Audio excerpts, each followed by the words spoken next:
In England in 1850, a young Korean maid with an extraordinary intellect risks everything by publicly correcting the most powerful lord in the region during a crucial business deal.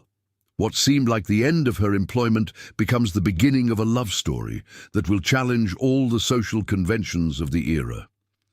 Catherine Park, a 25-year-old maid who arrived from Korea at age 10, masters 5 languages and hides an exceptional intelligence beneath her servant's uniform while caring for her ailing mother. Lord Richard Ashford, a 35-year-old baron, owner of the most prosperous manor in the valley, known for his calculating coldness and brilliant mind for business. The story takes place in a vast manor in southern England during the year 1850, at the height of commercial expansion with Europe and Asia, where rigid social hierarchies clash with a world beginning to change. If you enjoy intense and redemptive love stories, subscribe to our channel.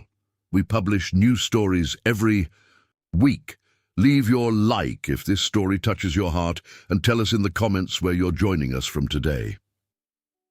The afternoon sun fell over the wheat fields when Catherine Park first crossed the wrought iron gates of Ashford Manor. She was 25 years old and carried with her a small worn leather suitcase that contained everything she owned in the world: 3 mended dresses, a Korean prayer book that had belonged to her father, and a letter of recommendation written by father Thomas, the only man in the entire region who knew her true story.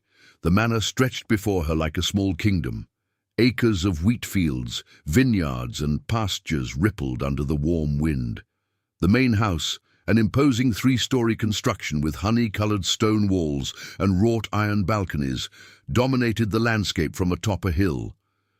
The red tiles of the roof gleamed under the setting sun, and the arched windows reflected the golden evening sky. Catherine tightened her grip on the handle of her suitcase. She knew she shouldn't be there. With her education, with the languages she mastered, with the mind God had given her, she should be working as a governess in some noble house in London, or perhaps as a translator in some commercial house. But her mother's illness wouldn't wait. Doctors cost money, medicines cost money. The rent for the small room in the village where her mother lay day after day, coughing until her lips were stained red, cost money that Catherine didn't have. So she had accepted the only available job, maid in the house of the richest man in the entire county. Mrs. Williams, the housekeeper, received her at the service entrance. She was a robust woman of about 50 years, with grey hair pulled into a tight bun and eyes that assessed every detail with the precision of a jewel appraiser. "So you're Father Thomas's girl," she said without preamble, looking her up and down. "He says you're hard-working and discreet. Those are the 2 most important qualities in this house. Do you understand?" "Yes, ma'am," Catherine responded, keeping her gaze low as she had learned to do. "The Lord is a demanding man. He doesn't tolerate laziness, gossip, or incompetence. Many girls have passed through these doors believing they could handle the work, only to leave crying within a week. This is not an easy house." "I understand, ma'am." Mrs. Williams narrowed her eyes, as if searching for some sign of weakness or presumption in Catherine's serene face. "You have a different appearance. Where are you from?" "From Korea, ma'am. I came to England when I was a child." "Korea?" Mrs. Williams frowned. "I don't even know where that is." "Well, it doesn't matter. Here we all work the same. Wherever you come from, all that matters here is that you fulfill your obligations. Have you worked in a large house before?" Catherine hesitated for barely a second. She had worked in many places. She had translated documents for merchants at the port, had taught French to a notary's children, had helped an English scholar catalogue ancient manuscripts. But none of that mattered now. "I have worked in respectable houses, ma'am. I know what is expected of me." Mrs. Williams nodded, apparently satisfied. Your room is in the attic. You'll share with 3 other girls. You'll rise before dawn. Your duties include serving in the dining room, keeping the reception rooms clean, and helping in the kitchen when necessary. On Sundays, you'll have the afternoon free after Mass. Your salary will be 12 shillings a month, with food and lodging included. 12 shillings. It was little, but enough for her mother's medicines if Catherine spent nothing on herself. Enough to keep hope alive for 1 more month. Thank you, Mum. I won't disappoint you. The first days at Ashford Manor passed in a whirlwind of work. Catherine rose when it was still night, when the stars still shone over the fields and the air retained the cold of dawn. She washed with icy water, dressed in the uniform they had provided, a thick black dress closed up to the neck with an impeccably starched white apron, and went down to the kitchen where the fire already burned in the large stone fireplace. She quickly learned the geography of the house. The ground floor housed the reception rooms, the great dining room with its solid oak table that could seat 20 people, the main parlour with its green velvet sofas and golden brocade curtains, the library with its shelves, reaching to the high ceiling, filled with leather-bound volumes. The second floor contained the private chambers of the family and guests. The third floor, more modest, was where the servants slept. Catherine worked in silence, observing everything. She observed how Mrs. Williams ran the house with an iron hand, how the butler, Mr. Sebastian, supervised the service with a hawk's eye, how the other maids moved with the practice of years of routine. She observed and learned, keeping herself invisible, fulfilling her tasks without drawing attention. But above all, she observed Lord Richard Ashford. The Lord was exactly as she had imagined, tall, broad-shouldered, with a presence that filled any room he entered. His hair was dark blonde that waved slightly over his high forehead, and he wore a short, perfectly trimmed beard that accentuated the firm line of his jaw. His eyes were a penetrating light grey, the colour of the sky before a storm, and when they looked at someone, they seemed to see directly through masks and pretences. He always dressed with understated elegance, fine cloth coats in dark tones, waistcoats embroidered with silk threads, white shirts with high collars, and silk cravats tied with mathematical precision. He wore no flashy jewellery, only a gold watch in his waistcoat and a ring with the family crest on his right hand. He needed no adornments. His bearing, his gaze, the way he moved with absolute confidence, communicated power more effectively than any symbol of wealth. Catherine saw him during breakfast, when she served coffee and freshly baked bread. She saw him at dinner, when she carried trays from the kitchen to the dining room. She saw him from afar when he rode through his lands at dawn, inspecting the fields with a critical eye. And always she observed that he was a man of few words, but many decisions. "He doesn't talk much, does he?" Mary, one of the maids with whom she shared a room, commented one afternoon while they folded clean laundry in the service room. "I've been here 3 years and I've never heard him say more than 5 words in a row to any of us." "He's a busy man," Catherine responded diplomatically. "He's a cold man," Mary corrected, lowering her voice though they were alone.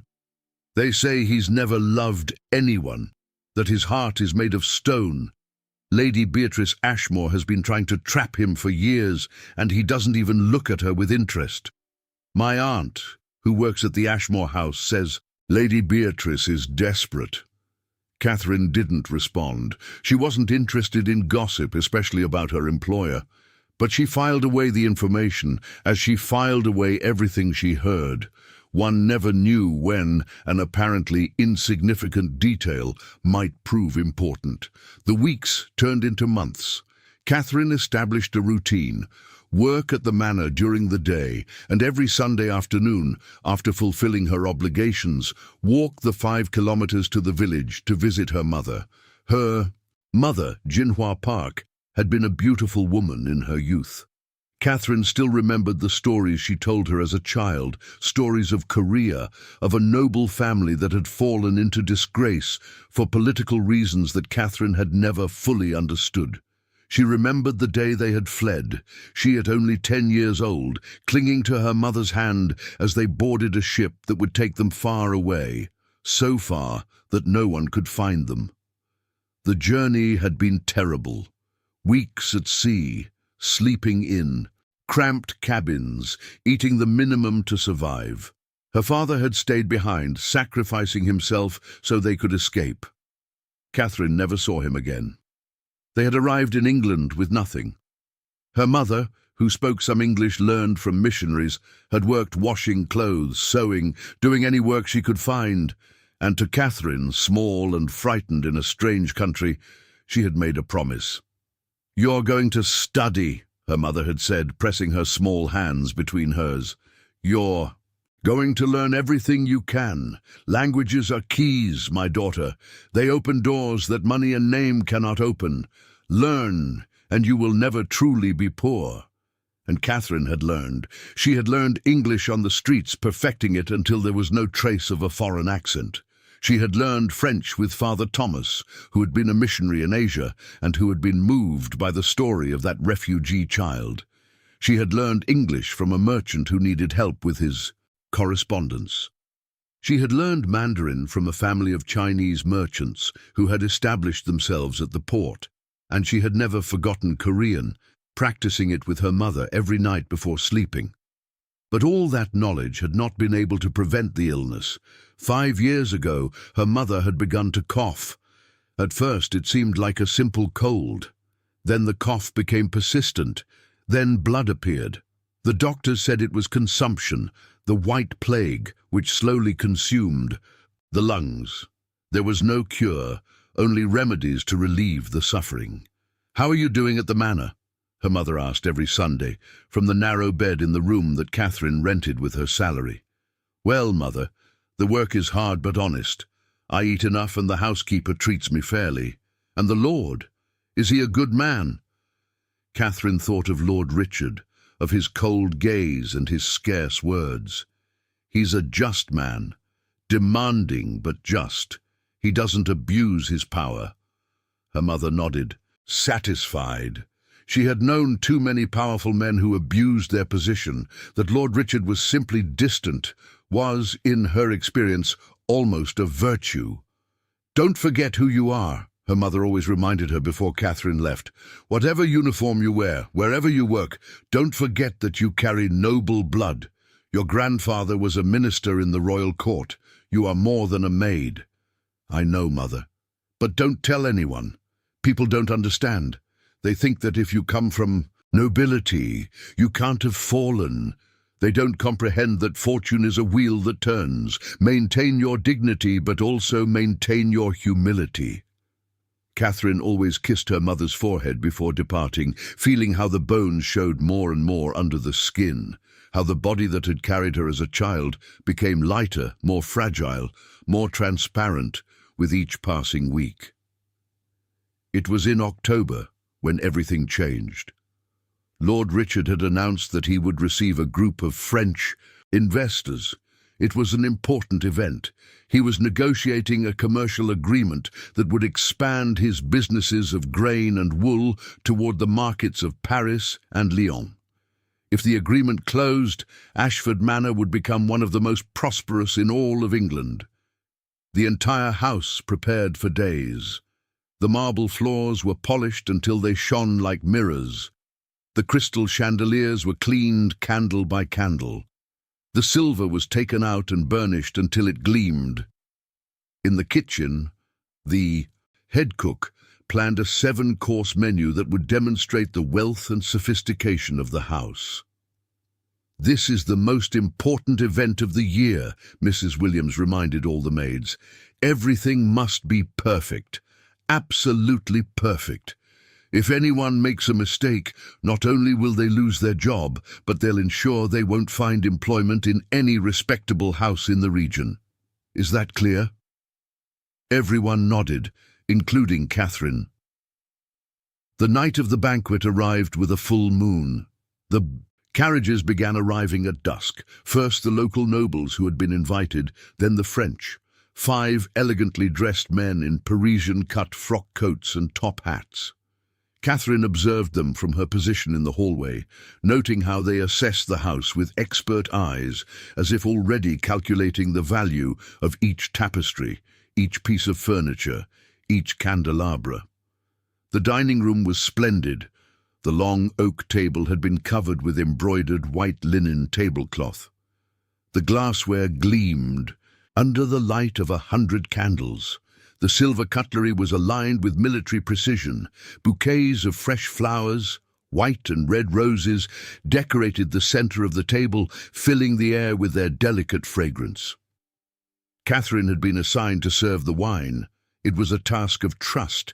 Mrs. Williams only gave it to the most careful maids. She had to move silently around the table, filling glasses without the diners having to ask, anticipating their needs, invisible but attentive. The guests took their seats.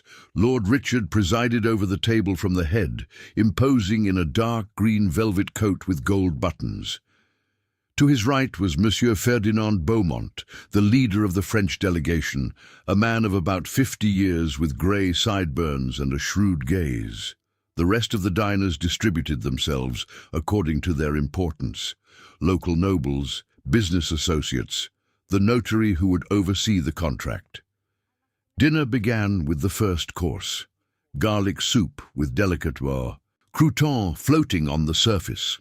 Catherine moved among the shadows, pouring red wine into glasses, listening without wanting to the conversations flowing around the table. They spoke in English out of courtesy, though from time to time the French exchanged comments in their native language, assuming no one else would understand them. Catherine listened to both conversations without revealing that she understood every word of French. "The terroir is exceptional," Monsieur Ferdinand said in English with a marked but understandable accent. "The fields have the perfect age, the soil has the ideal composition. The grain you produce is, without doubt, of superior quality. Our production methods have been refined for generations," Lord Richard responded with his deep, measured voice. "Every step of the process is personally supervised. We don't tolerate compromises in quality." "Very admirable. In France, we appreciate that level of dedication."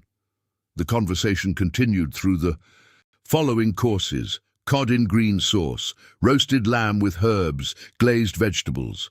Catherine filled glasses, removed plates, moved like an efficient ghost around the table. And she listened. It was during the 6th course when they brought out the contract.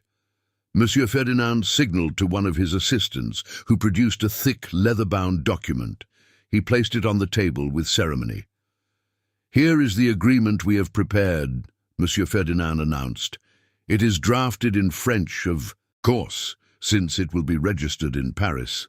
My assistant, Monsieur Dubois, has prepared a translation into English for your convenience, but the legal document will be the French version." Lord Richard nodded and took the document. Catherine, who was serving wine at the opposite end of the table, observed how his grey eyes scanned the pages.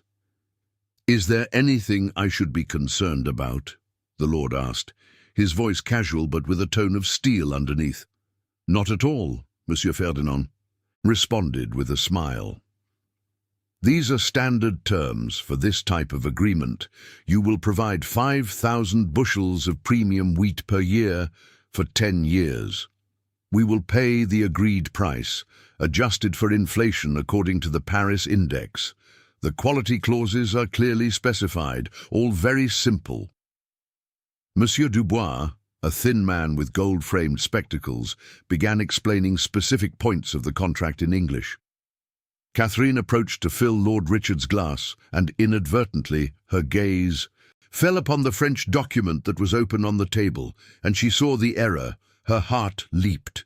She read the clause again, quickly, to make sure she wasn't mistaken, but there was no doubt. The French was clear. The English translation was incorrect, deliberately incorrect. The clause in French said, en cas de défaut de livraison, le fournisseur cède la propriété du terrain cultivé comme compensation. The English translation that Monsieur Dubois had prepared said, in case of delivery default, the supplier will pay a fine equivalent to the value of 2 deliveries. But that's not what the French said. The French said, in case of delivery default, the supplier cedes ownership of the cultivated land as compensation. It wasn't a fine, it was the transfer of ownership of the lands. If Lord Richard signed that contract, and for some reason, a bad harvest, a natural disaster, a disease affecting the wheat, couldn't deliver the promised grain, he would lose ownership of his wheat. Fields, of the lands that had belonged to his family for 200 years. Catherine felt her mouth go dry. The French were swindling Lord Richard. And he didn't know it because he trusted the translation, because who would suspect that respectable businessmen would lie so brazenly? She stood paralyzed, holding the wine bottle, her mind racing at 1,000 miles per hour. What should she do? It wasn't her business. She was just a maid. If she spoke, if she interrupted, she would be dismissed. Immediately. Mrs. Williams had been clear. Servants didn't speak unless spoken to. Never, under no circumstances. But if she said nothing, Lord Richard would lose everything. And if he lost everything, the manor would close. All the employees would lose their jobs, including her. And without her salary, her mother. Thank you very much for joining us this far. If you're still with us, comment the word heart to let us know you reached this point in the story. Catherine's hands trembled. Slightly around the wine bottle, Monsieur Ferdinand was speaking now, his voice soft and persuasive, explaining how beneficial the terms were, what an exceptional opportunity it represented for Ashford Manor. Lord Richard listened attentively, his fingers drumming lightly on the table, a gesture that Catherine had learned to recognize as a sign that he was carefully considering something. Monsieur Dubois had placed a gold pen and an inkwell near the document. The message was clear. It was time to sign. Catherine looked around the table. 20 pairs of eyes looked expectantly toward Lord Richard. Some of the local nobles seemed envious of the deal. Others seemed genuinely happy for the Lord. The French maintained courteous expressions, but Catherine, who had learned to read micro-expressions during years of survival in a foreign country, could see the barely contained greed in their eyes. Her mother's voice resonated in her mind. Don't forget who you are. You carry noble blood. And another voice, deeper, her father's, an almost forgotten memory from when she was 8 years old. A true noble protects those under their care, even if it costs them everything. Lord Richard extended his hand toward the pen. Catherine set the bottle on the table with a thud that echoed in the silence. All heads turned toward her. She saw Mrs. Williams's horrified expression from the kitchen door. She saw how Mr. Sebastian, the butler, took a step forward as if he were going to drag her out of the dining room. But before anyone could say anything, Catherine spoke. In French, in perfect French, without an accent, with the precise pronunciation of someone educated in the best schools. Forgive me, my lord, but there is an error in the contract that you must know about before signing. The silence that followed was absolute. One could hear the crackling of the candles, the ticking of the pendulum clock in the corner, the held breath of 20 people in shock. Lord Richard looked at her. His grey eyes locked onto hers, and Catherine saw genuine surprise in them, perhaps for the first time since she had arrived at the manor. But he didn't speak. He simply looked at her, waiting. Monsieur Ferdinand cleared his throat, his face reddening slightly. Excuse me, miss, but this is a private meeting. Servants shouldn't... Clause 7. Catherine interrupted, keeping her gaze on Lord Richard, ignoring the Frenchman. The English translation is incorrect.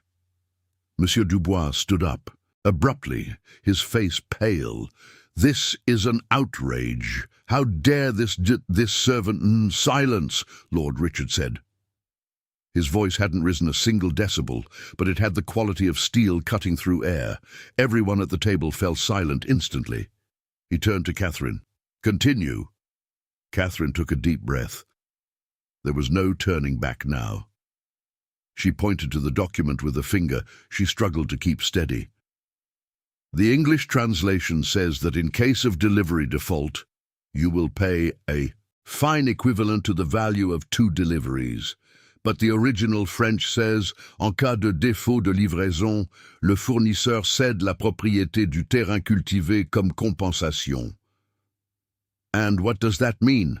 Lord Richard asked, his voice perfectly controlled, but Catherine could see that his knuckles had gone white where he gripped the arm of his chair.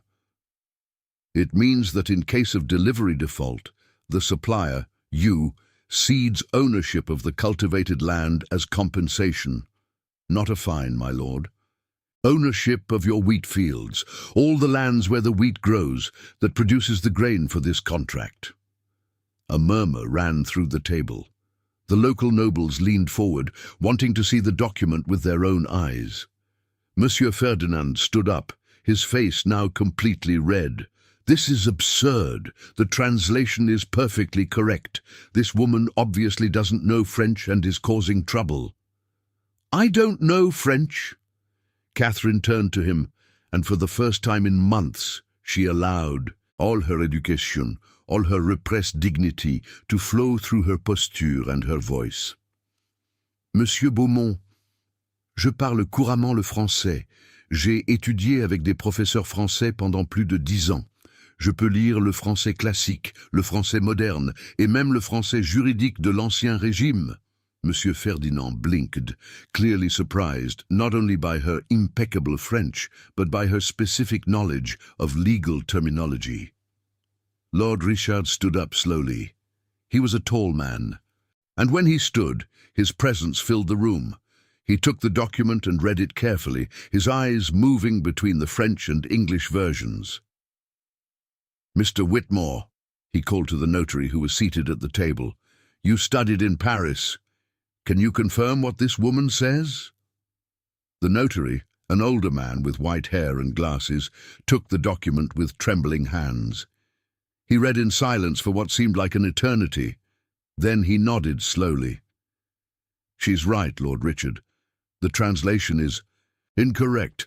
The French clearly specifies the cession of ownership, not a monetary fine. The dining room erupted in voices. The local nobles exclaimed their indignation. The French tried to defend their position, but their voices sounded hollow, false.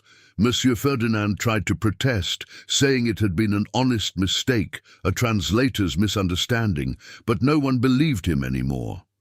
Lord Richard raised a hand and silence returned. Gentlemen, he said, his voice cold as ice, I believe this meeting is over. You may withdraw from my house now. But Lord Richard, we can renegotiate the terms. Now. There was no negotiation in that single word. It was an absolute command. The French rose, gathered their things with clumsy hands, and withdrew. Monsieur Ferdinand cast a look of pure hatred toward Catherine as he passed, but she kept her head high. The other guests began to disperse as well, murmuring among themselves, clearly anxious to share this incredible scandal with the rest of the region. Soon only Lord Richard, the notary, Mr. Whitmore, and Catherine remained in the dining room. Mrs. Williams remained at the door, her face a mask of contained horror. Lord Richard turned to Catherine. He studied her in silence for a long moment, and she felt those grey eyes truly seeing her for the first time, not as an invisible maid, but as a complete person. "What is your name?" he finally asked. "Catherine Park, my lord." "Catherine Park." He repeated the name as if testing it. "How long have you worked in my house?" 4 months, my lord." 4 months, he paused. "And in those 4 months, How many languages have you heard spoken in this house without revealing that you understood them?" Catherine hesitated. She didn't want to lie, but the truth might make her seem like a spy. "I understand English, French, Spanish, Mandarin and Korean, my lord, but I've never deliberately spied. I just listen. You just listen." There was almost a touch of humor in his voice, though his expression remained serious. "And tonight, when you heard something that could have cost me half my lands, you decided to speak, despite knowing you could be dismissed for interrupting." "Yes, my lord." "Why?"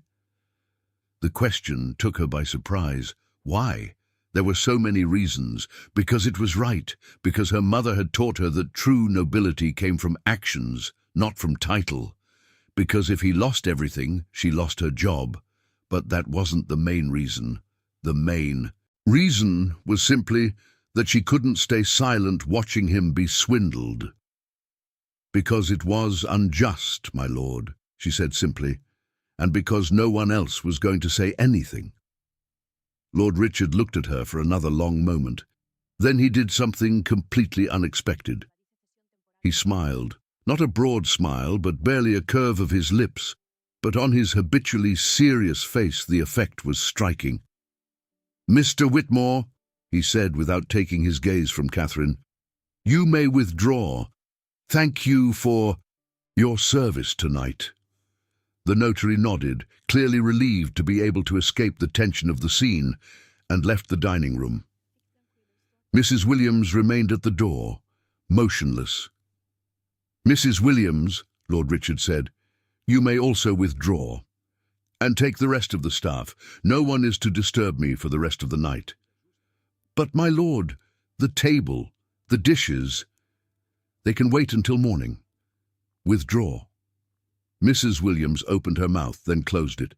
She curtsied and withdrew, casting one last, indecipherable look toward Catherine.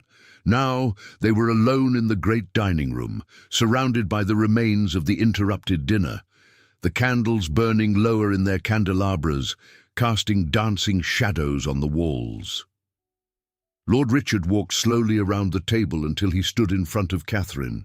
She had to tilt her head back to look into his eyes, conscious of every inch of difference between her maid's uniform and his elegant velvet coat. "Tell me your story," he said.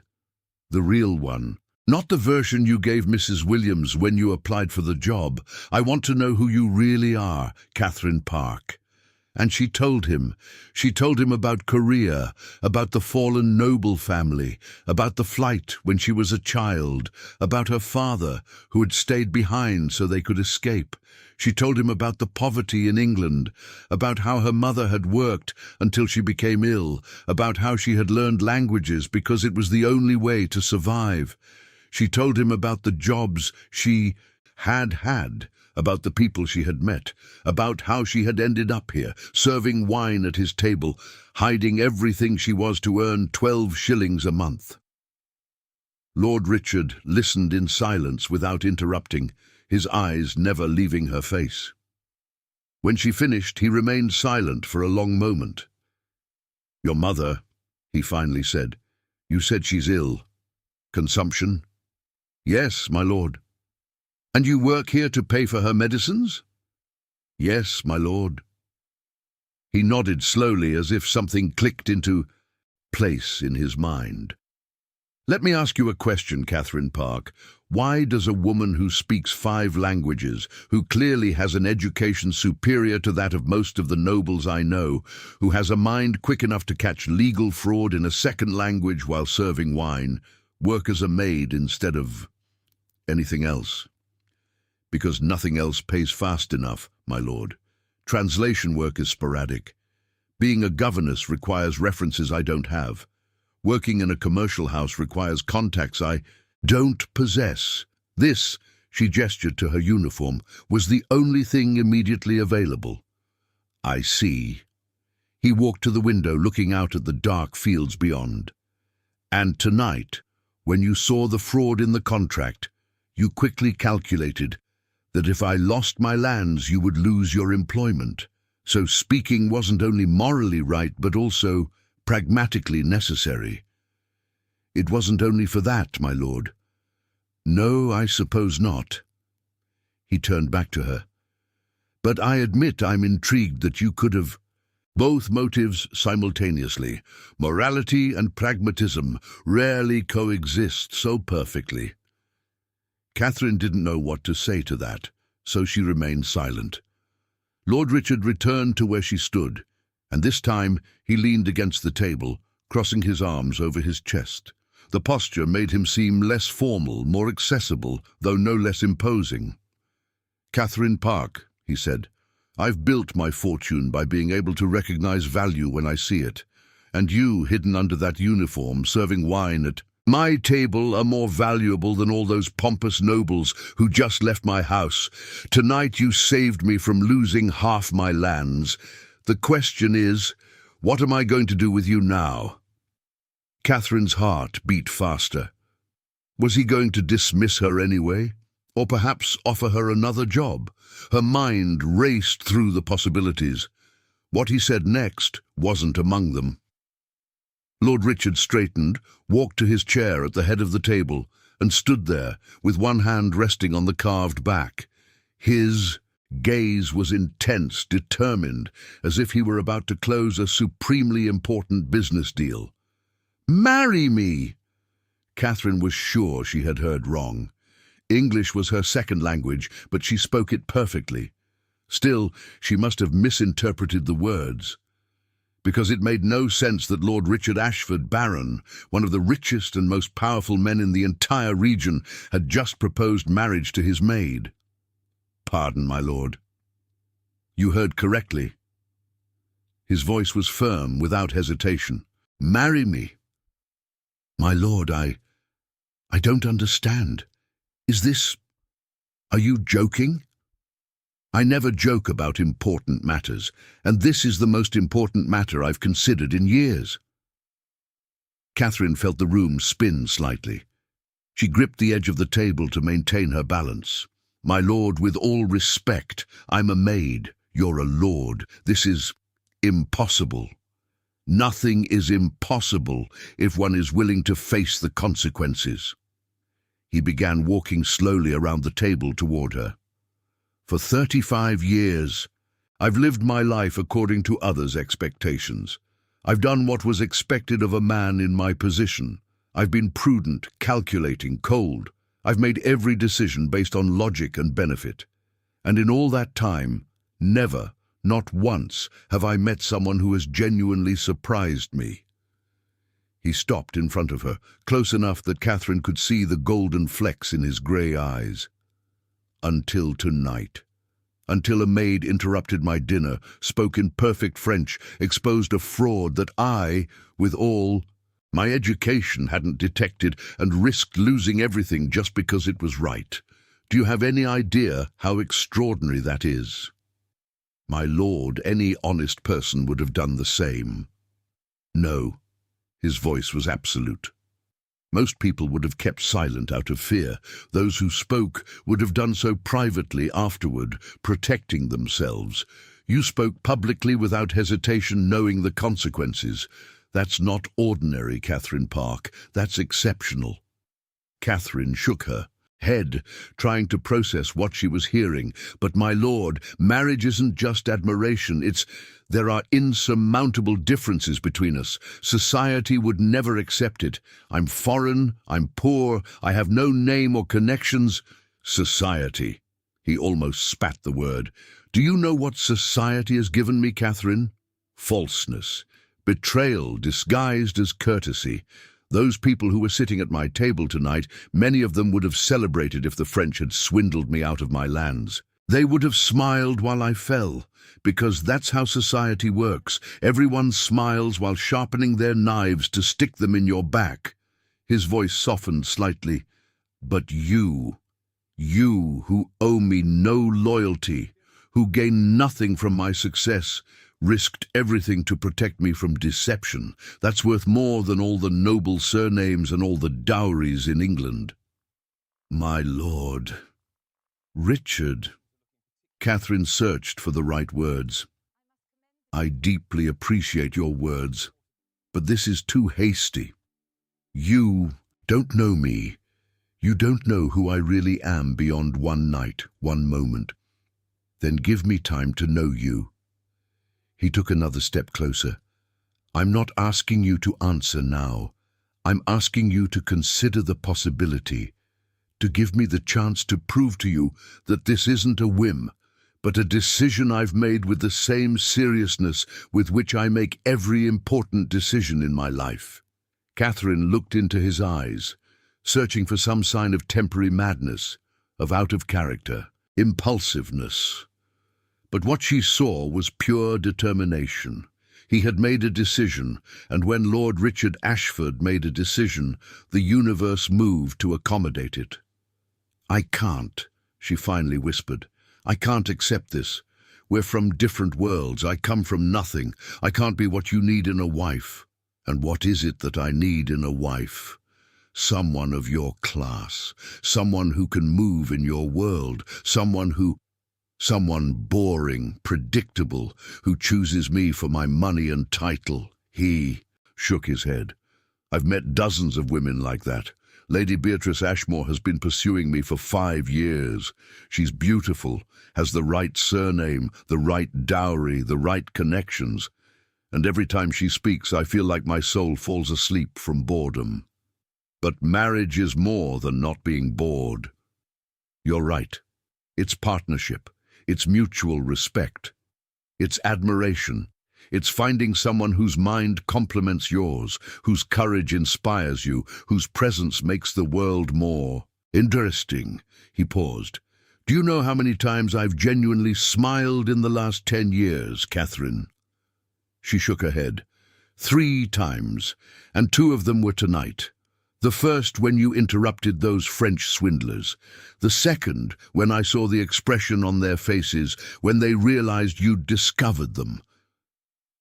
Despite everything, despite the absurdity of the situation, Catherine felt a small smile tugging at her lips. "It was quite satisfying to see their faces," she admitted. "There it is." His eyes gleamed. "That's the 3rd time." They looked at each other in the silent dining room, surrounded by the slowly consuming candles, the rest of the cold dinner forgotten on the table. "I need time," Catherine finally said. "This is too big to decide in one night." "You'll have all the time you need." Lord Richard nodded. "But meanwhile, there are changes that must be made immediately. You can't continue working as a maid. It's inappropriate." "Inappropriate? You're under my consideration to become my wife. I can't have you serving wine at my table. People would misinterpret the situation." Catherine felt panic rise in her throat. "But my lord, I need the job. My mother needs the medicines. I can't lose the salary." "You won't lose anything."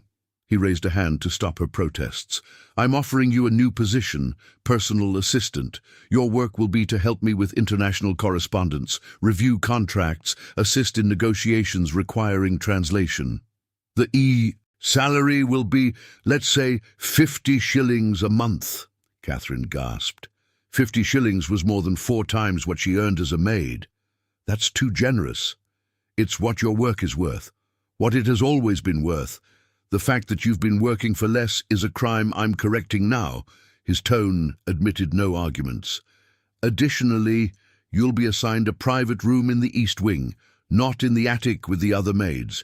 You'll have access to the library, to the parlors, to everything you need to properly perform your work. People will talk. Let them talk." His voice was cold. "My reputation can withstand any gossip. And if anyone dares to insult you directly, they'll answer to me." Catherine knew she should refuse. She knew that accepting this new position meant taking a step toward the world Richard was building, a world where she wasn't a maid, but something completely different. A world where the marriage proposal began to seem less impossible and more simply improbable. But she thought of her mother coughing blood in that narrow room. She thought of the expensive medicines she could buy with 50 shillings a month. She thought of the possibility of bringing in better doctors, of getting a warmer, drier place for her mother to live. "I accept the position," she finally said, "but my lord, about the marriage, I need real time. I can't promise anything." "I don't ask for promises. I only ask that you keep your mind open to the possibility." He extended his hand. "Deal?" Catherine looked at his extended hand. Shaking it would mean crossing a line she could never uncross, but she had already crossed that line when she had opened her mouth during dinner. There was no going back now. She placed her hand in his. His grip was firm, warm, secure. "Deal," she said. The following days were a whirlwind of change. News of Catherine's new position spread through the manor like wildfire in dry hay. Reactions ranged from disbelief to open resentment. Mrs. Williams had called her to her office the next morning, her face a mask of barely contained disapproval. "I don't know what game you're playing, girl," she had said, her words sharp as knives. "But be careful. Those who rise too quickly usually fall even faster." Mary, her former roommate, had been more direct. "What did you do?" she had asked, her eyes full of a mixture of envy and suspicion. "How did you go from being a maid to whatever you are now?" "I did my job," Catherine had responded simply. "Nothing more." But the rumors had already begun. Some said Catherine had seduced the Lord, others that she had compromising information about him and was blackmailing him. The most creative suggested she was a spy sent by the French or the English or who knows what foreign power. Lord Richard ignored all the rumors with his usual cold indifference. On Catherine's first day in her new position, he had taken her to his study, a large room on the second floor with windows overlooking the wheat fields, shelves filled with account books and documents, and an enormous mahogany desk. "Your work begins here," he had said, pointing to a pile of letters in various languages. "Correspondence from business associates in France, England and China. I need you to translate them, summarize them, and indicate which require immediate response and which can wait." Catherine had sat at the smaller desk they had brought in for her and had begun to work. It was liberating. For the first time in months, she was using her mind completely, not hiding it, but deploying it in all its capacity. The letters were fascinating: commercial negotiations, disputes over shipments, proposals for new agreements. Each one was a little puzzle to solve. Lord Richard worked at his own desk, reviewing account books, writing responses, managing the thousands of details involved in running a manor of that size. From time to time, he looked up and watched her work, and Catherine felt the weight of his gaze even though she didn't look directly at him. At noon, a servant brought lunch: fresh bread, cheese, olives, wine. Lord Richard gestured toward the small table by the window. "Eat with me," he said. It wasn't a question, but Catherine nodded and sat down. It was strange sharing a meal with the man who just days ago had been her unreachable employer.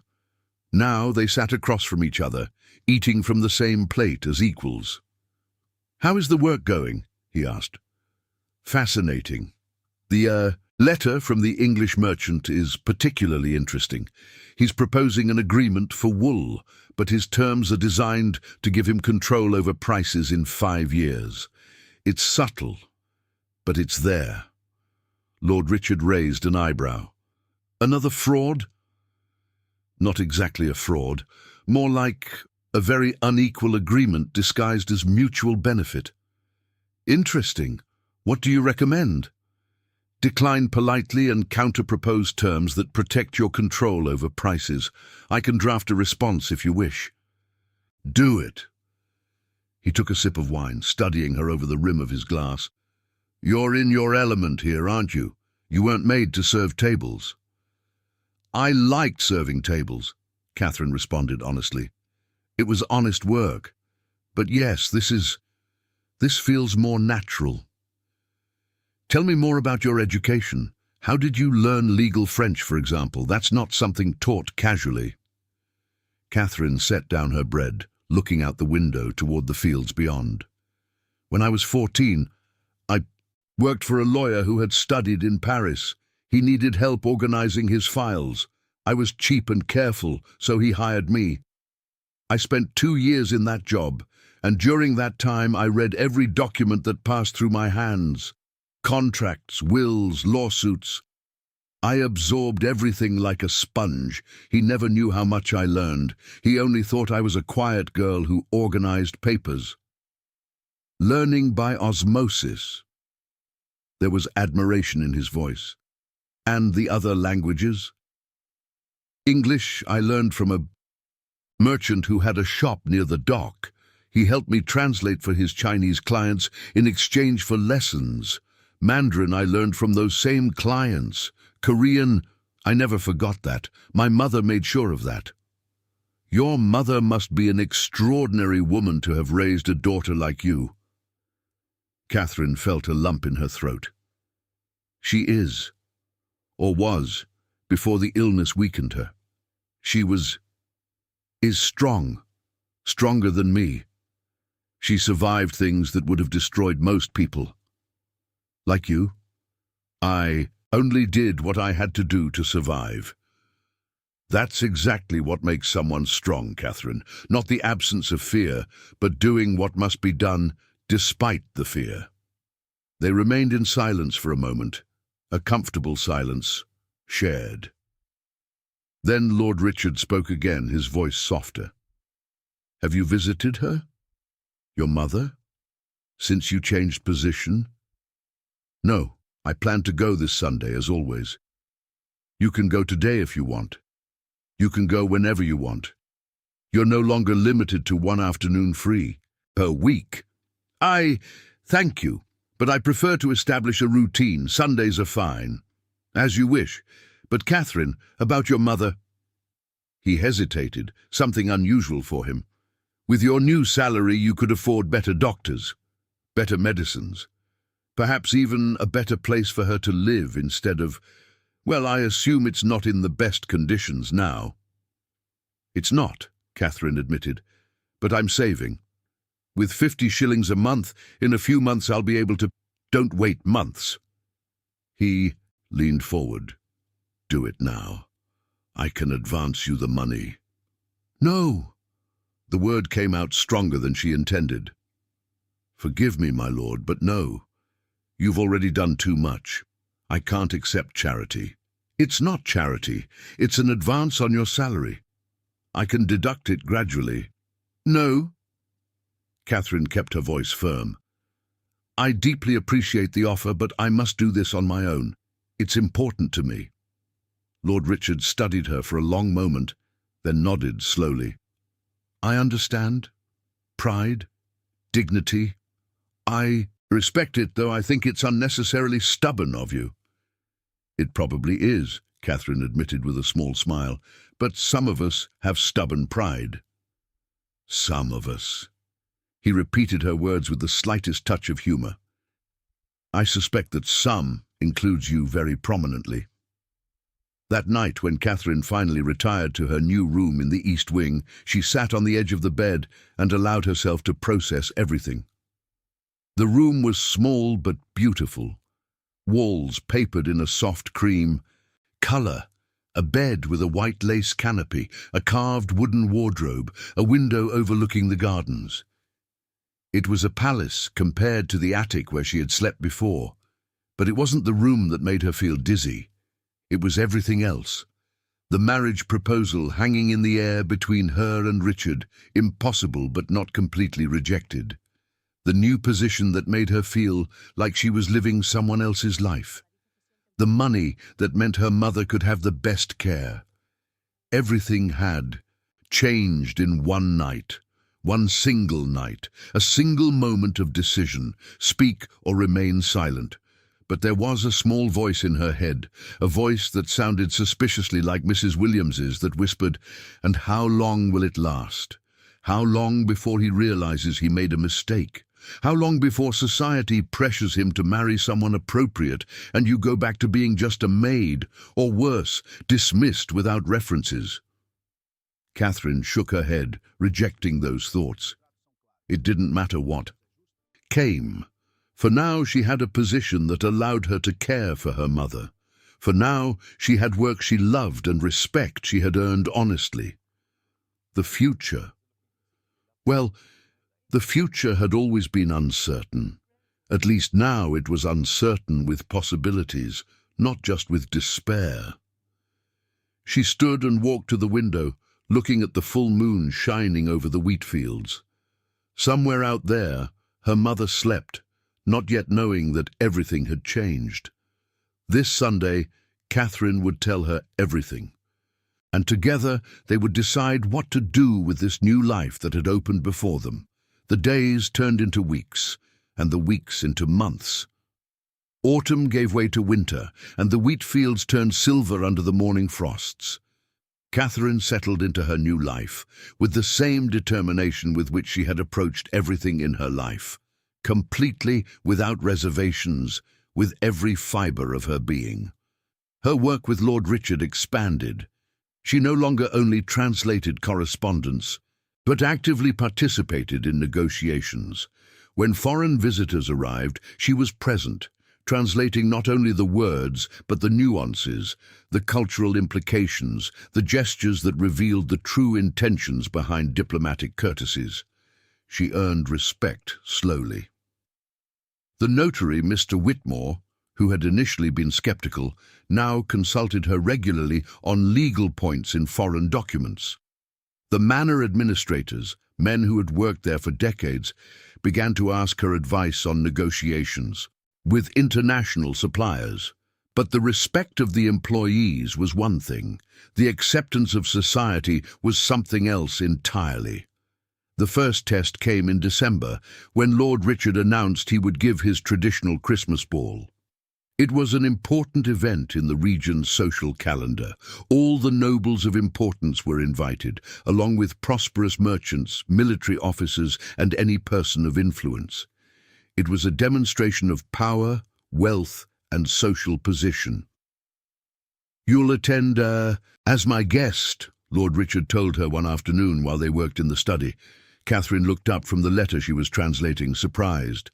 "Aye, my lord, but I don't have the social position to attend such a ball." "You're my personal assistant. Of course you have the position to attend. People will talk. People always talk." His voice was indifferent. "I prefer they talk about true facts than invented rumors. If you attend openly, as my recognized guest, at least the conversation will be based on reality." "And what is that reality?" Lord Richard set down his pen, looking at her directly. "The reality is that you're a person of value working in a position of trust. The reality is that you've proven your worth time and again in the last 2 months.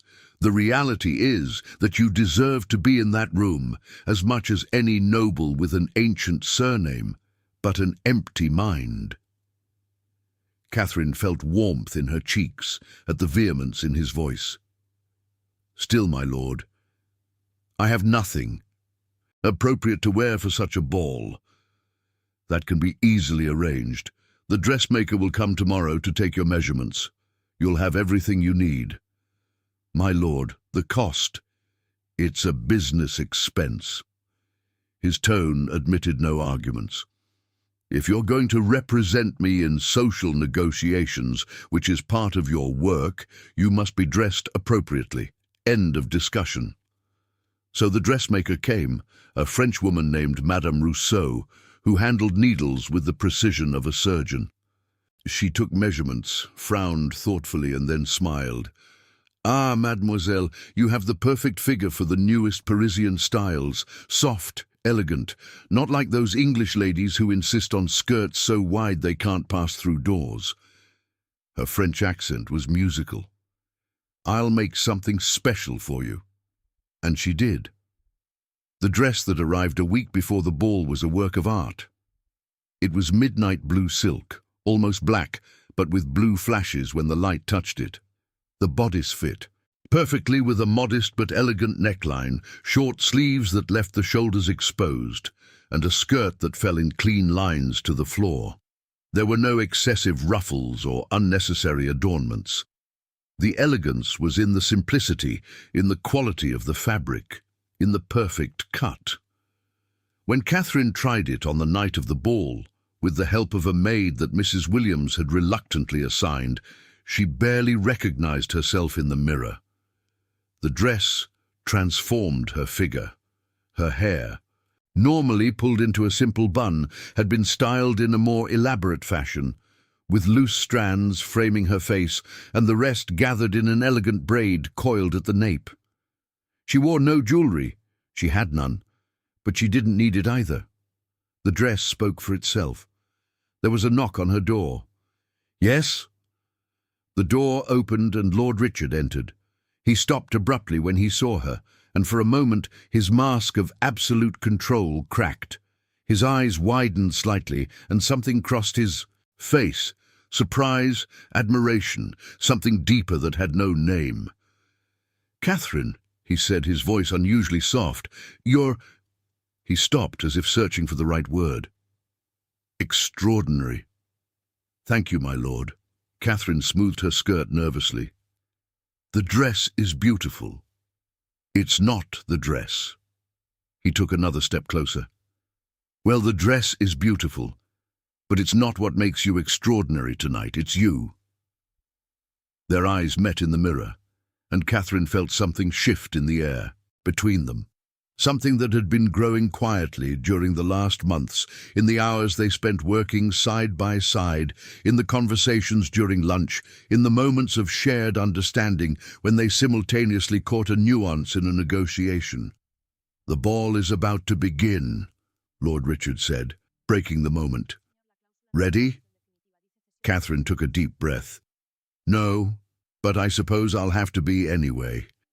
He smiled. That small smile she saw more and more frequently now.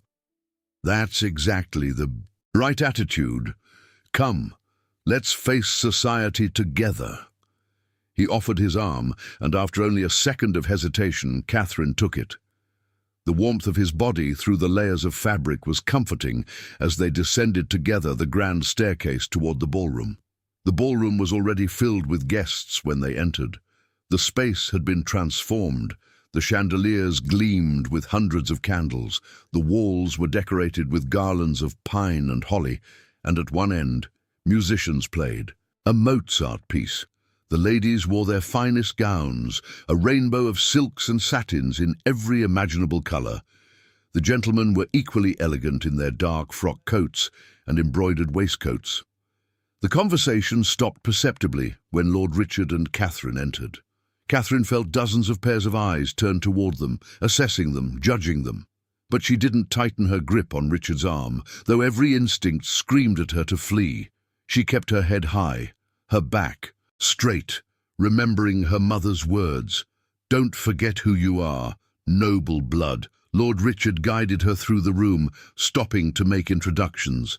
Some of the guests were courteous, if cold, others barely hid their disdain. And then there was Lady Beatrice Ashmore. Lady Beatrice was, objectively, one of the most beautiful women Catherine had ever seen. Golden hair, blue eyes, porcelain skin, perfect figure enhanced by a pale pink silk dress with pearl embroidery. But her beauty was diminished by the expression on her face when she looked at Catherine, pure poison barely contained under a mask of social courtesy. "Lord Richard," she purred, completely ignoring Catherine. "What a delight to finally see you. I've been looking for you all evening." "Lady Beatrice," his tone was polite but distant. "Allow me to introduce Miss Catherine Park, my personal assistant." Lady Beatrice's blue eyes slid over Catherine as if she were assessing a particularly unpleasant insect. "Ah, yes, I've heard of you." Her voice was sweet as honey, but with an edge underneath. "The maid who now sits in the Lord's study. What an unusual promotion." Catherine felt tension in Richard's arm, but before he could respond, she spoke. "It's a privilege to serve Ashford Manor in any capacity, Lady Beatrice." She kept her voice perfectly polite. "And even more so to be able to use my education for the benefit of the house." "Education?" Lady Beatrice laughed, a sound like tinkling crystals. "What kind of education can a foreign maid have? The kind that includes 5 languages and the ability to detect fraud in international legal contracts." Lord Richard this time didn't let Catherine respond. "The kind of education that, curiously, seems to be more practical and useful than knowing which fork to use at dinner or how to gossip effectively at social gatherings." Lady Beatrice's face turned red, but she maintained her frozen smile. "Of course. How practical. I'm sure your assistant is very useful. Though I must say, Lord Richard, that people are talking. Having an unmarried woman so young working so close to you, well, you know how society is." "Yes, I do." His voice was cold as steel. "Society talks incessantly about things that aren't their business, while ignoring matters that should genuinely matter. That's why I give less and less importance to what people say." Without waiting for a response, he guided Catherine away from Lady Beatrice. Catherine could feel the woman's furious gaze on her back as they walked away. "I'm sorry for that," Lord Richard murmured. "Beatrice can be unpleasant when she wants. It's not your fault. And she's right about one thing. People are talking. Let them talk." The night continued. Lord Richard danced the first waltz with the mayor's wife, as etiquette dictated. Then he danced with several other ladies of social importance. Catherine observed from the side, politely declining the few gentlemen who dared to invite her to dance, clearly more out of curiosity than genuine interest. It was between the 5th and 6th dance when Lord Richard appeared before her, extending his hand. "Dance with me." It wasn't a question. Catherine looked around the room. Everyone was watching them. Everyone was waiting to see what she would do, how he would react. "My lord, I don't think it would be appropriate. Nothing I do with you is appropriate according to these people's standards." His hand remained extended. "Dance with me, Catherine." She placed her hand in his, and he guided her to the center of the ballroom. The orchestra began a waltz, and Lord Richard took her in his arms with the confidence of someone who had danced thousands of times. Catherine had learned to dance when she worked for a noble family years ago, teaching their daughters. But she had never danced at a social event like this, and never with a man who held her as if she were something precious. They spun across the ballroom, and gradually, Catherine felt the tension in her shoulders dissolve. The judging faces around blurred. The music filled her ears, and for a few moments only the two of them existed, moving in perfect synchrony, as if they had danced together 1,000 times before.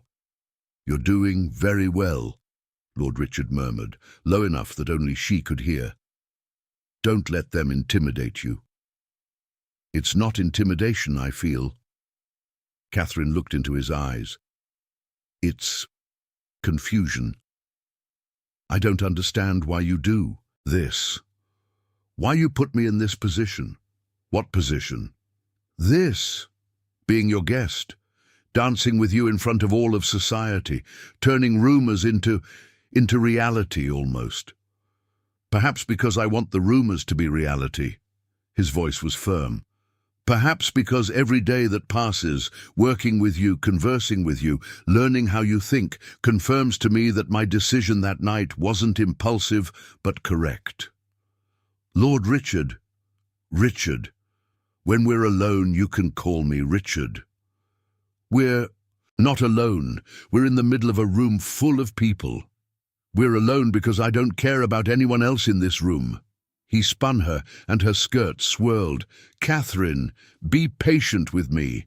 I know this is fast, that it's unusual, but give me time to prove to you that this isn't a whim." The waltz ended. They stood in the center of the ballroom, still holding each other's hands while polite applause resonated around them. But Catherine barely heard it. She was lost in those grey eyes, in the absolute sincerity she saw there. "All right," she whispered. "Time, but Richard." She used his name for the first time. "I can't promise you anything. I don't ask for promises, only possibility." He led her back to the side of the ballroom, and the ball continued. But something had changed. Catherine felt it, a kind of inevitable twist toward a future that was both exciting and terrifying. The ball ended near dawn. The guests finally dispersed, climbing into their carriages, murmuring among themselves about the scandalous night they had witnessed. Lord Richard dancing with his assistant, with the maid. What a scandal! What a delicious scandal! Catherine retired to her room, exhausted but strangely energized. She removed the dress carefully, hanging it in the wardrobe, and put on her simple nightgown. But before going to bed, she walked to the window and looked toward the fields now covered in frost under the fading moonlight. Somewhere out there, her mother slept, unaware that her daughter's life was changing in ways neither of them could have imagined. This Sunday, Catherine had much to tell her. But for now, in this silent moment before dawn, she allowed herself to feel something she had repressed for weeks. Hope. Not just hope of survival, but hope of something more. Something like happiness. Sunday dawned cold and clear. Catherine made the familiar journey to the village, wrapped in a new cloak that Richard had insisted she accept. 2 months' salary had been enough, not only for better medicines, but also to move her mother to a larger room with a proper stove and windows that closed completely against the winter cold. Her mother was sitting in a chair by the window when Catherine arrived, wrapped in a wool shawl. She was still too thin, her face still marked by illness, but her eyes shone with more life than Catherine had seen in months. "Daughter," she said when Catherine entered, her voice stronger than before. "I've been waiting for you." Catherine knelt beside her chair, taking her hands between hers. "How are you feeling, Mother?" "Better. The new doctor, Dr. Morrison, you sent, says the medicines are helping. The cough is less frequent." She squeezed Catherine's hands. "But let's not talk about me. Talk to me about you. Your letters have been intriguing. A new job, a new salary, a new room, and now I see you have a new cloak too. What's really happening, Catherine?" Catherine sat on the stool beside the chair and began to tell the story. Everything. From the banquet and the fraudulent contract to the shocking proposal to her new position to the Christmas ball. Her mother listened in silence without interrupting, but her eyes widened with each new detail. When Catherine finished, her mother remained silent for a long moment. Then she spoke, her voice measured. "This Lord, Richard, do you trust him?" "Yes." The answer came without hesitation. "I don't know if I should, but yes. And his intentions are honorable." "I believe so. He's never done anything inappropriate. He's never pressured me. He just waits with infinite patience." "And you? How do you feel about him?" Catherine had to think about that. How did she feel about Richard? It was difficult to separate gratitude from other, deeper feelings. "I respect him," she finally said. "I admire his mind, his integrity, his fair treatment of all his employees. He's a good man, Mother, a very good man." "But do you love him?" "I don't know." Catherine was honest. "I don't know what love feels like. I only know that when I'm with him, I feel seen, really seen. Not as a maid, not as a foreigner, but as me, as Catherine, as a complete person." Her mother nodded slowly, understanding in her tired eyes. "Love comes in many forms, daughter. Sometimes it arrives like lightning, sudden and overwhelming.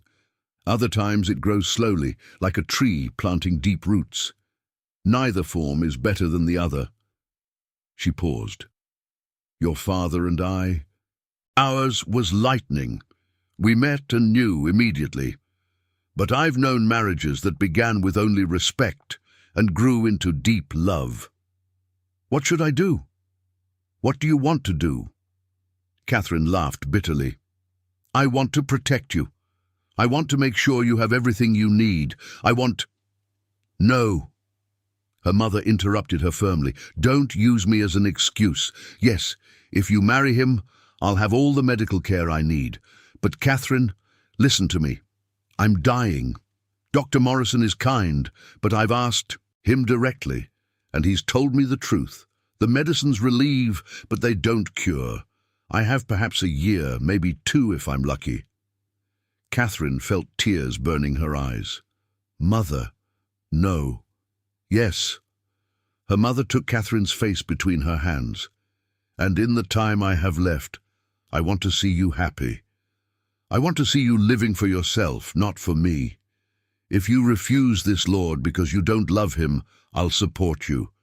But if you refuse him because you think it would be selfish to be happy when I'm suffering, then I tell you, that's foolishness. What if I make a mistake? What if I marry him and it turns out it was just, I don't know, a whim on his part? Then you'll face that future when it comes. Her mother smiled. But Catherine, since you were a child, you've had an extraordinary instinct for reading people. You've survived in a foreign country. You've navigated societies that didn't want to accept you. You've turned every challenge into an opportunity. I trust your judgment. If you say he's a good man, I believe you. Catherine embraced her mother, breathing in the familiar scent of medicinal herbs and the soft perfume her mother had used since Catherine could remember. I love you, Mother. And I love you, daughter. Now go, live your life. And when you have news, good or bad, come and tell me. But live. Catherine stayed another hour, sharing tea and sweet bread, telling her mother about the details of her work, about the characters at the manor, about the small things that made each day different. But when she finally said goodbye and began the journey back to the manor, she carried her mother's words with her like a talisman. Live. January arrived with cold rain. Catherine continued with her work, each day bringing new challenges and new opportunities to prove her worth. Richard treated her with constant respect, but she could feel the underlying tension between them, the unasked question that hung in the air every time their eyes met. It was in mid-January when the crisis arrived. A messenger arrived at a gallop from the village, his horse panting, his clothes soaked by the rain. Lord Richard, he shouted from the courtyard, there's a fire in the grain warehouse near the dock. It's consuming all the season's grain. Richard and Catherine ran to the stable. In minutes they were riding toward the village, with several of the manor workers following them. The rain lashed their faces, but they pressed on. When they reached the dock, the warehouse was a roaring conflagration. Orange flames licked the grey sky, and the smell of burning grain filled the air. The villagers formed bucket chains, desperately trying to put out the fire before it spread to nearby buildings.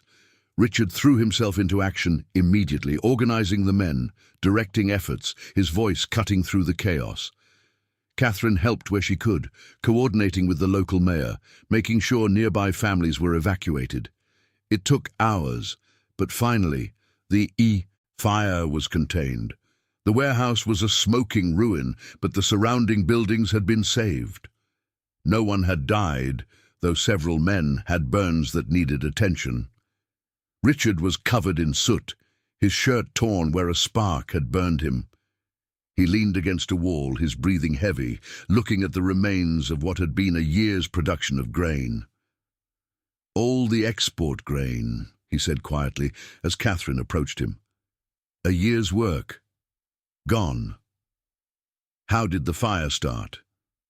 We don't know. It could have been an accident, or... His jaw tightened. There are many people who envy me, Catherine. It wouldn't be the first time someone resorted to sabotage. Catherine immediately thought of the French, of Lady Beatrice, of any of a dozen nobles who would have celebrated seeing Richard fall. "What are you going to do?" Richard straightened, his determination returning despite exhaustion. "Rebuild. There's grain in the smaller warehouses, enough to fulfill some contracts. The rest, I'll have to renegotiate deliveries. It will be difficult, costly, but I'll survive." But during the following weeks it became clear it wouldn't be that simple. The contracts Richard had signed had penalty clauses for late delivery. Merchants began demanding compensation. Some threatened lawsuits. The reputation of Ashford Manor, built over generations, was under attack. Richard worked late into the night, writing letters, negotiating terms, searching for solutions. Catherine worked beside him, translating, drafting responses, searching for any legal loophole they could use. It was during one of those long nights, with candles burning low and the clock striking 3 in the morning, when Richard finally set down his pen and rubbed his tired eyes. "It's not enough," he said, his voice hoarse from fatigue. "I've done the calculations a dozen times. The penalties, plus the cost of rebuilding the warehouse, plus the lost sales. I'll have to sell lands." Catherine felt her heart sink. "How much?" "About a third of the wheat fields, enough to cover the debts and keep operations running. There must be another way.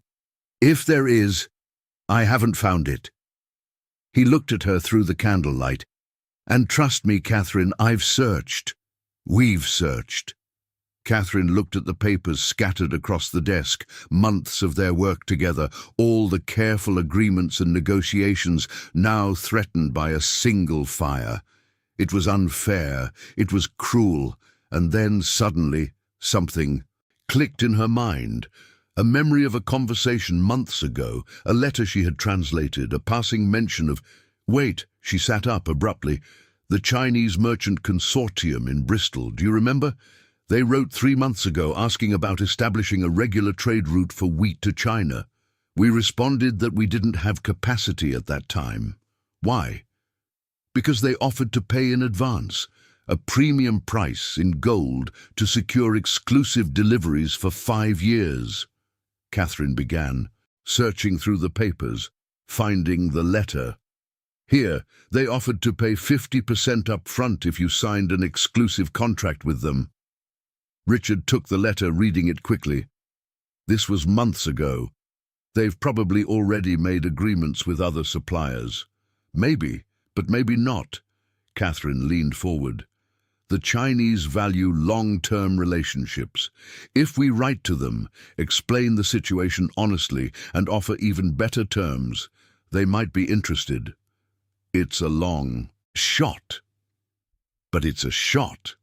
Catherine took a pen.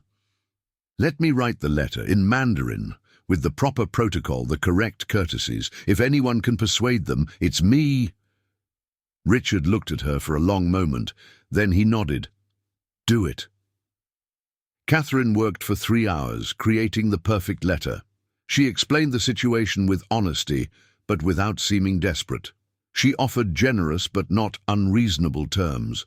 She showed respect for Chinese culture, using the appropriate phrases, the correct cultural references, the tone that indicated Richard was a partner worthy of trust and respect.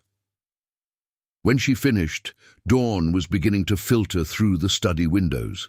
Richard had read the translation she had prepared alongside the original in Mandarin.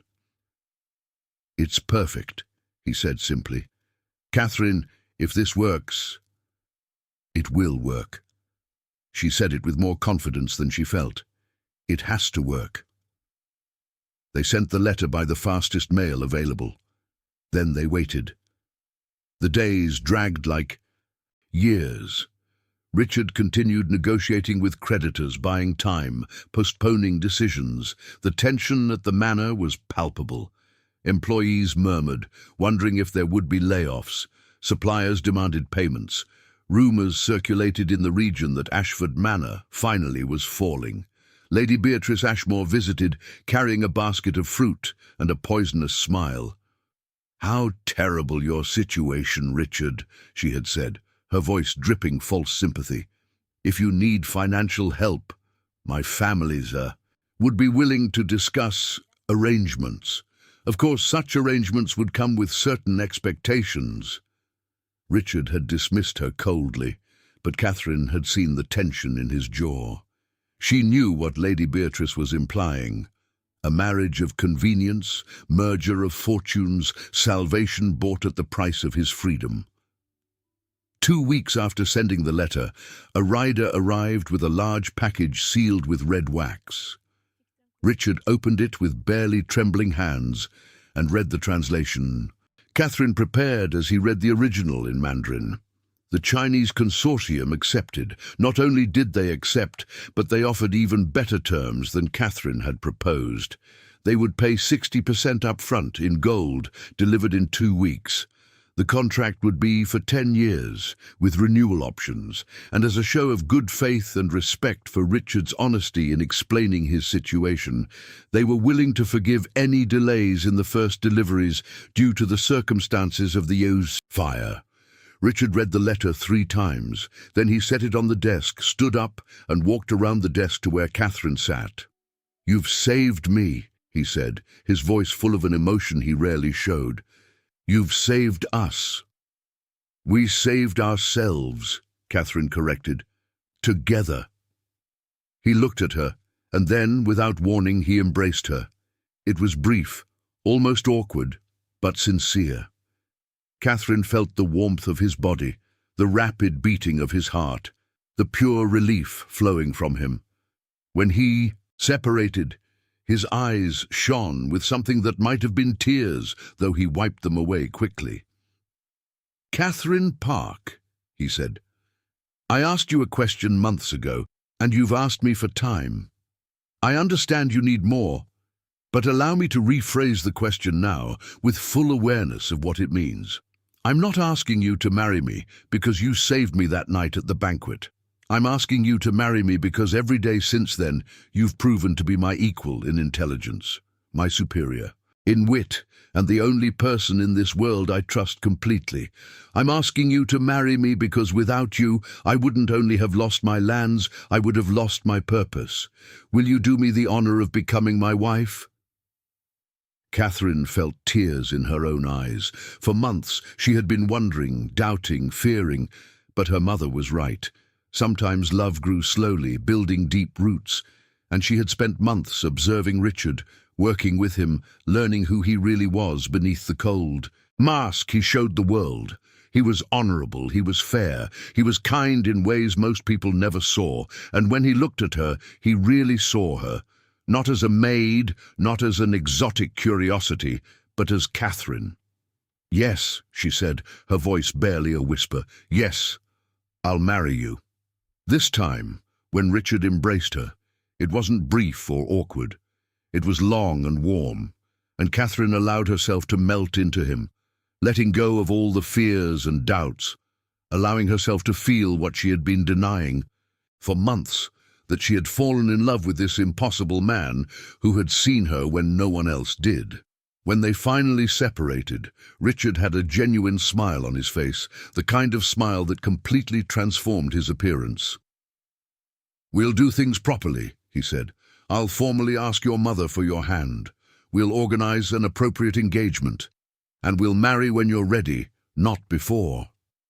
"My mother," Catherine said suddenly. "I have to tell her. I have to tell her." "Then go, now. Take the carriage. Tell her that the cold and impossible Lord has finally found his heart, and that he found it in a woman who came from halfway around the world to show it to him." Catherine laughed through her tears, kissed his cheek impulsively, and ran to the door. But she stopped at the threshold and turned. "Richard," she used his name softly, "thank you for seeing who I am, for giving me the chance to be myself." "Thank you," he responded, "for making it worth being seen." The Shah's journey to the village had never seemed so short. Catherine burst into her mother's room, breathless, radiant, with words spilling from her in a cascade of joy. Her mother listened, smiling, with tears in her own eyes. When Catherine finished, she took her hands. "Your father would be so proud," she said softly, "of the woman you've become, of the life you've built, of the happiness you've found. You've become a lady, daughter. But more importantly, you've become yourself." The following weeks were a whirlwind. The Chinese gold arrived, saving the manor from ruin. Richard paid all debts, began rebuilding the warehouse, and additionally, in secret, bought a small but beautiful house in the village for Catherine's mother, with servants to care for her and the best doctors money could buy. The engagement was formally announced, and as expected, society exploded in scandal. The lord marrying a maid, a foreigner, the end of decency. But Richard faced every criticism with the same cold. Response: "Miss Park is nobler in character than most of the aristocracy I know. If you can't see it, the problem is with your eyes, not with her worth." Some of the most influential nobles threatened to boycott the manor's business. Richard simply found new business partners. Some refused to attend the wedding. Richard shrugged and said he'd have more space for the people who really mattered. But there were also surprises. Mr. Whitmore, the notary, publicly congratulated Richard, saying it was the smartest decision he had made in years. Some of the more progressive merchants expressed admiration for Richard's courage. And unexpectedly, Madame Rousseau, the French dressmaker, offered to make Catherine's wedding dress for free, saying it would be an honor to dress a woman who had proven that merit matters more than birth. The wedding was scheduled for March, when the wheat fields would be blooming. Catherine spent her days preparing, still working alongside Richard, but now with an engagement ring on her finger, an emerald surrounded by pearls that had belonged to Richard's grandmother. But as March approached, Catherine's mother's health began to deteriorate rapidly. The illness, contained for months by the best medicines and care, had finally progressed beyond what any treatment could control. Catherine spent every free moment at her mother's side. Richard, understanding, released her from all her work obligations, telling her that family was more important. One night, 2 weeks before the scheduled wedding, Catherine's mother called her to her side. Her breathing was shallow, her face pale, but her eyes still shone with lucidity. "Daughter," she whispered, "I don't want you to delay the wedding for me." "Mother, don't say that. You're going to get better." "No, I won't." Her smile was soft, accepting. "And that's all right, Catherine. I've lived to see my daughter find her happiness. I've lived to know you'll be well, that you'll be loved and cared for. That's all a mother can ask for. I can't lose you." Tears ran down Catherine's cheeks. "I can't do it, Mother." "Yes, you can. You're the strongest person I know." She raised a trembling hand to touch Catherine's face. "Promise me something. Anything. Promise me you'll live, completely, without reservations, without fear. Promise me you'll love your husband, that you'll raise your children, that you'll see the world, that you'll do all the things I couldn't do. Promise me you won't waste a single day regretting what was lost, but celebrating what you have." "I promise." Catherine kissed her mother's hand. "I promise, Mother." Her mother closed her eyes, satisfied. "Good girl, my good girl." She died 3 days later, in peace, with Catherine holding her hand. The funeral was small but dignified. Richard organized everything, insisting it be done with all the honors deserved by the mother of his future wife. Father Thomas presided, speaking about a woman who had survived the impossible, who had raised an extraordinary daughter, who had faced every challenge with grace and dignity. Catherine didn't cry during the funeral. She was too numb, too empty. It was only later, in the privacy of her room at the manor, with Richard holding her hand in silence, that finally the tears came. And when they came like a storm, years of contained pain, of fear, of loss, finally releasing themselves. Richard didn't try to stop her tears. He didn't offer empty words of comfort. He simply held her, his presence firm and constant, an anchor in the storm of her grief. "Do you want to postpone the wedding?" he asked softly when her tears finally calmed. "We can wait as long as you need." Catherine shook her head. "No. My mother made me promise I would live, that I wouldn't waste time lamenting." She looked at Richard through swollen eyes. "I want to marry you, Richard. Soon. Now. Because life is too short and too fragile to wait." "Are you sure?" "I've never been more sure of anything." So the wedding proceeded as planned, but with one change. Instead of a large celebration, they decided to do something small and intimate. Only the people who really mattered. Mr. Whitmore, Madame Rousseau, Father Thomas, some of the manor employees who had become friends, some of the closest merchants. The ceremony took place in the manor's private chapel, a small stone structure with stained glass windows that cast coloured light over the wooden pews. Catherine wore a simple but beautiful white silk dress, without the excessive ruffles that were in fashion, only clean lines and natural elegance. Her hair was loose, falling in black waves over her shoulders, with white flowers woven in. Richard waited for her at the front of the chapel, dressed in a dark blue frock coat, his expression serious, until Catherine began walking down the aisle. Then he smiled, that genuine smile that transformed his face, and Catherine knew with absolute certainty that she was making the right decision. Father Thomas read the traditional vows, but when it came time to exchange their own words, Richard took Catherine's hands and spoke from the heart. "Catherine, on the day I truly met you, you interrupted my dinner, challenged my judgment, and saved me from my own arrogance. Since that moment, you've continued to challenge me, surprise me, and make me better than I thought I could be. I promise to always see you, not just look at you. I promise to listen to you, value you, and build with you a life that honors both where we come from and where we're going." Catherine took a deep breath before responding. "Richard, when I came to your manor, I was hiding who I was, fearful that if someone really saw Catherine Park, they would reject me. But you saw me, even when I was trying to be invisible. And when you saw me, you didn't reject me. You elevated me. I promise never to hide from you. I promise to be your partner, your equal, your challenge when you need it, and your comfort when the world is hard. I promise to build with you a life of purpose, of joy, and of love that grows deeper every day." They exchanged rings, simple gold without adornments, and when Father Thomas declared them husband and wife, Richard's kiss was soft but promising, a beginning more than a conclusion.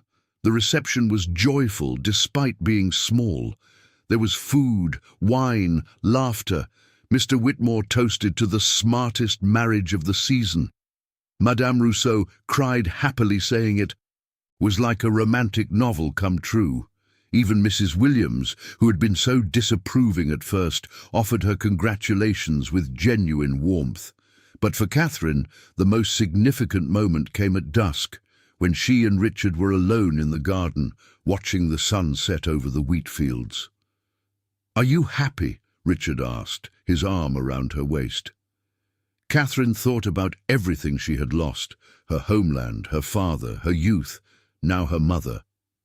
But she also thought about everything she had gained, an education, strength, wisdom, and now this man who loved her not despite who she was, but precisely because of it. "Yes," she said, "I'm happy." And it was true. The following months were a period of adjustment and growth. As lady of the manor, Catherine faced new challenges every day. Some in society still refused to accept her, some doors remained closed, but many more opened. Catherine used her new position to make changes. She established a school for the workers' children at the manor, hiring teachers who taught not only reading and writing, but also foreign languages. She modernized labor contracts, ensuring all workers received fair wages and decent conditions. She opened trade routes with Asia that not only increased the manor's profits, but also provided employment for hundreds of people in the region. And with each innovation, with each success, she gained more respect. Not the respect born of fear or obligation, but the genuine respect of people who recognized her competence and her character. Lady Beatrice Ashmore, unable to accept her defeat, tried one last attack.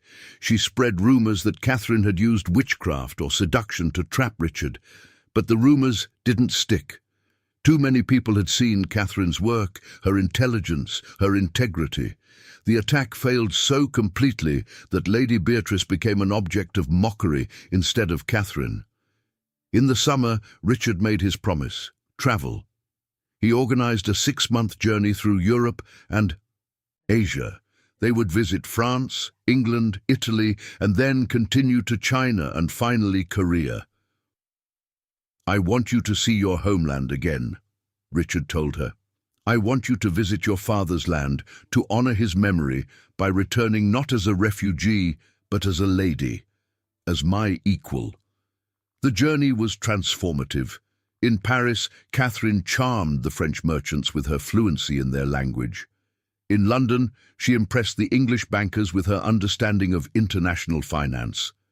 In China, her perfect Mandarin and understanding of culture opened doors that would have remained closed to any Western merchant. And in Korea, Catherine finally cried all the tears she had held since she was a child. They visited her father's grave, honoring him with the appropriate rituals. Richard stood respectfully back while Catherine spoke with her father in Korean, telling him about her life, about the woman she had become, about how his sacrifice had not been in vain. "You did the right thing, Father," she whispered, touching the headstone. "You saved us, and now finally I'm home, not here, on this land, but with myself, with who I am."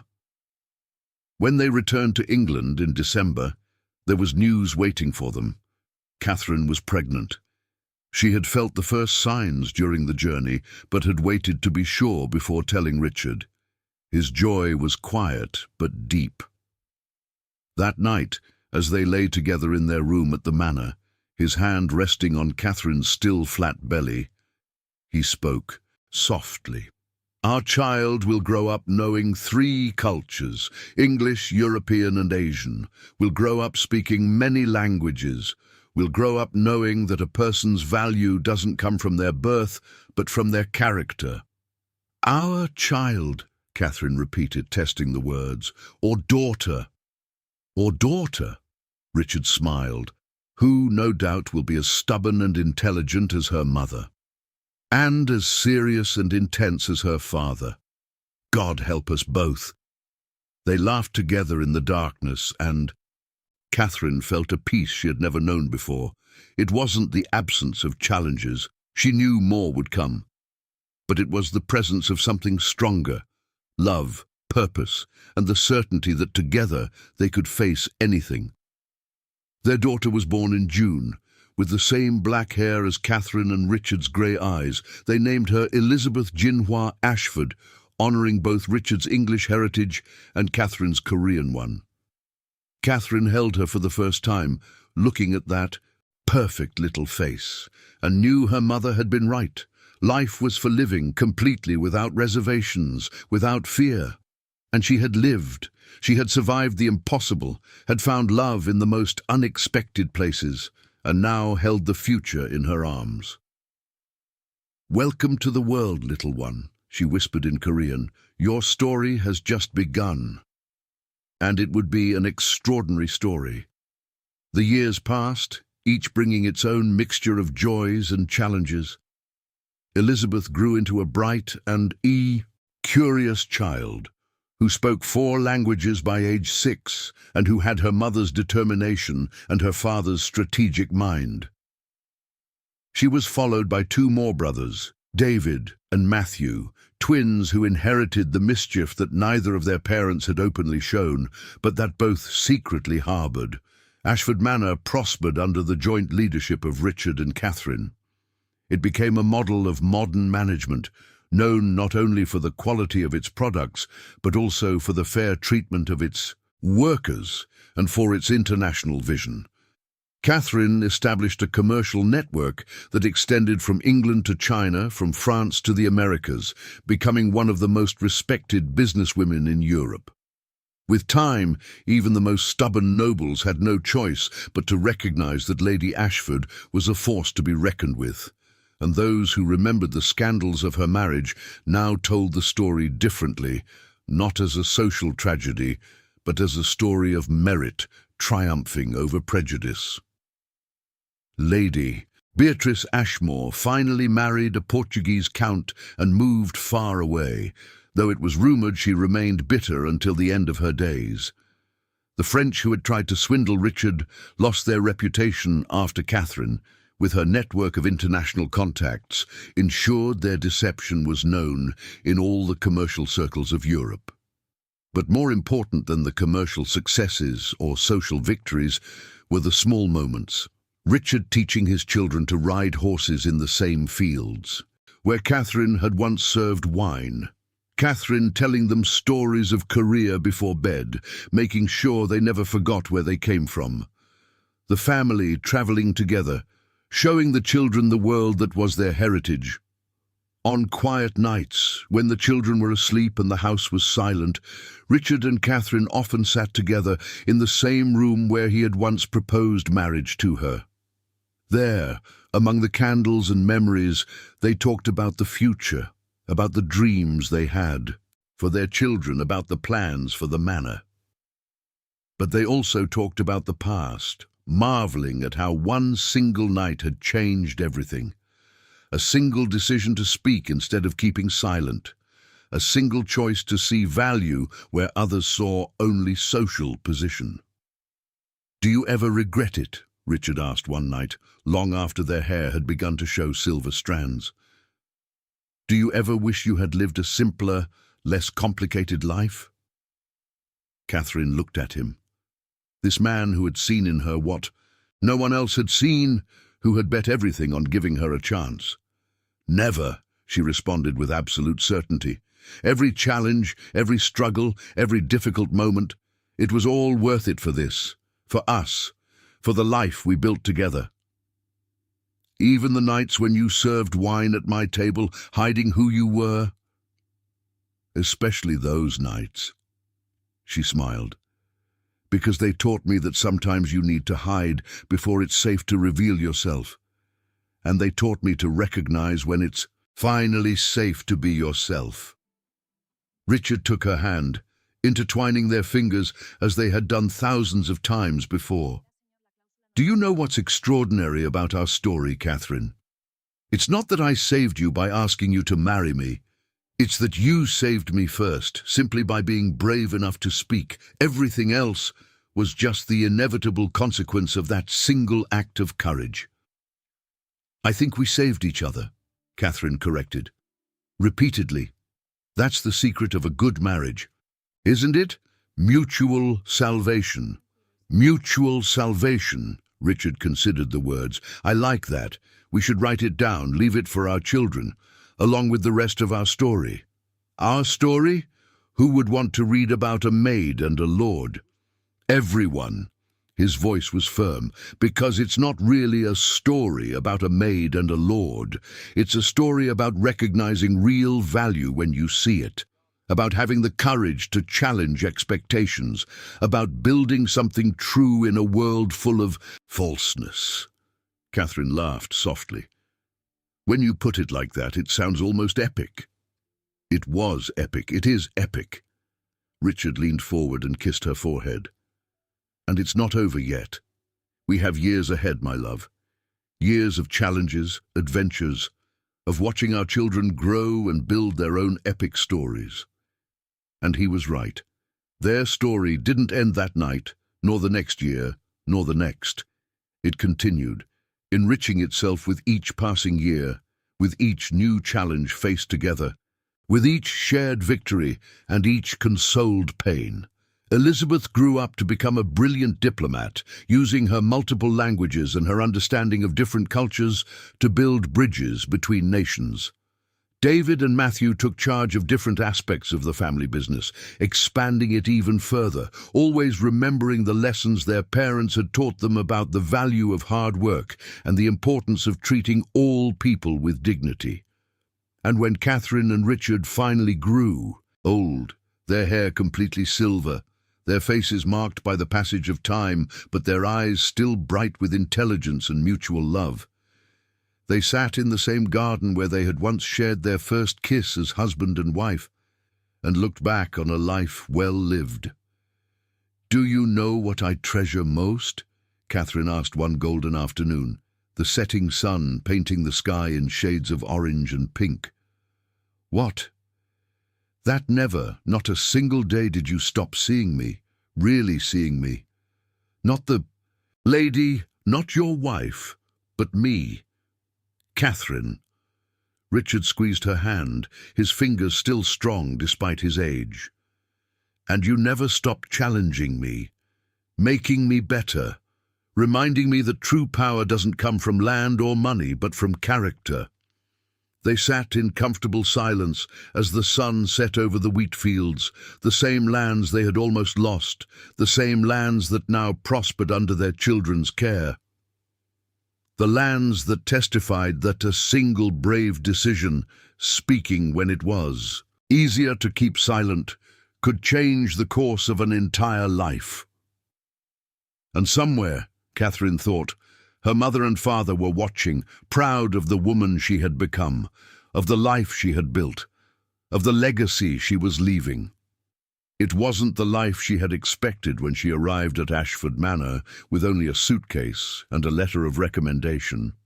But it was a life she could be proud of, a life filled with love, purpose, and dignity.